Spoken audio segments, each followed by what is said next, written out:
the big IT players have a strength in doing in those areas where you are applying a lot of manpower and you are driving down process costs.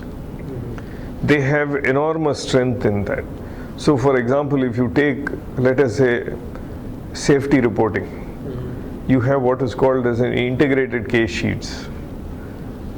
These people have now got their act together there, where they can almost drive it down to a value of $10 an hour or whatever it is, or $10 or $12 an hour. We are not in that business. We can't, see, we look only at those business where the application of scientific knowledge is going to be a little higher. It's not only process compression and cost compression by process. That's not our only goal. But let's say some company wants to know what is the regulatory framework in EU and how to prepare for a EU regulatory framework. What needs to be done? What kind of trial data needs to be assimilated? How is it to be consumed? How is it to be presented? Those are areas of knowledge that we will have. So the business models of a TCS or Cognizant or somebody is something that's based on process efficiency.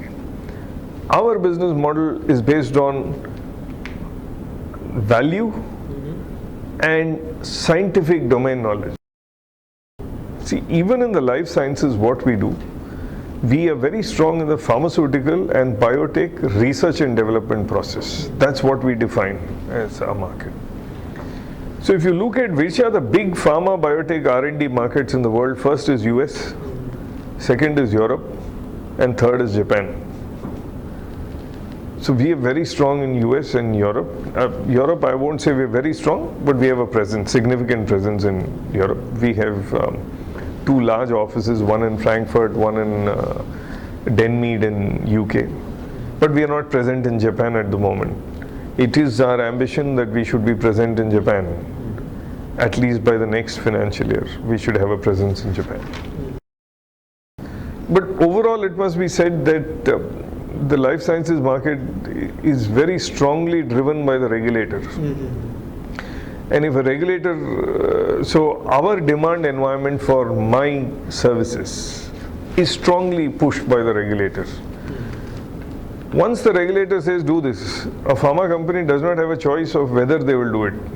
It is only how they will do it. Either they can choose to do it in-house or engage with experts like me.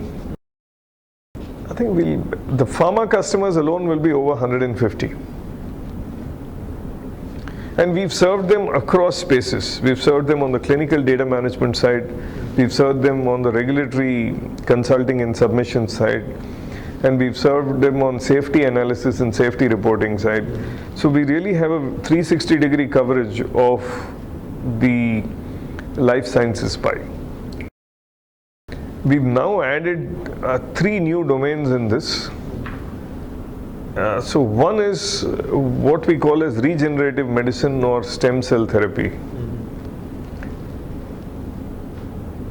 The other is biosimilars. Which US is demand? I mean Europe. Yeah, the third area is what we call as diagnostic imaging and non-interventional studies. So these are areas that we are now focusing on, and they will be new vistas which will drive our growth over the next 3 to 5 years.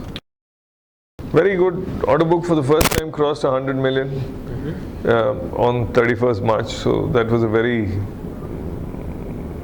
satisfying one. Our organic growth should be anywhere between 20 and 23%. On top of that, if there is any inorganic opportunity, we will look at it.